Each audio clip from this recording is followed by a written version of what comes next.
Hello guys, how are you? Muri sei? So 2024 mm, 2024 ranga riri gore rangu rekusevha mari.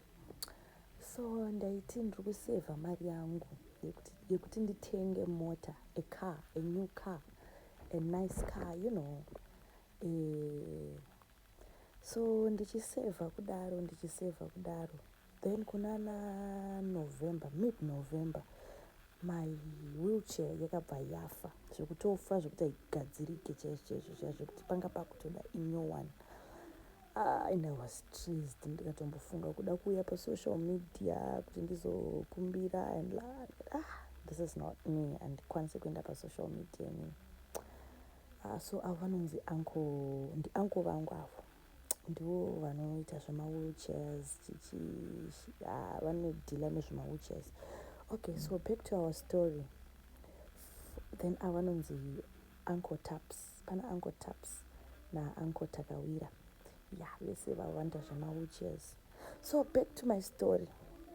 Wheelchair yangu yakabva yafa, ndobva ndati ndoita sei, ndakutongobvisa pamasavings angu, hapana option, zvanga zvisiri mumaplans guys.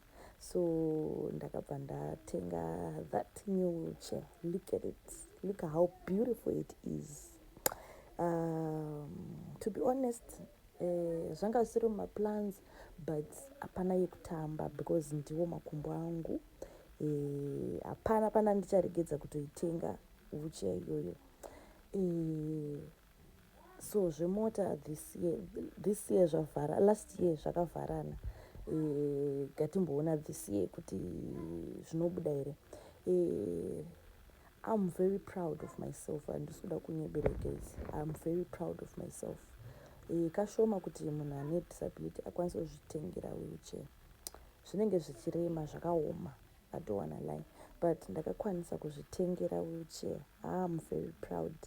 Kuonai kunaka kwayakaita wheelchair, look at it, ka yellow bone kangu ako, ka wheelchair manyama.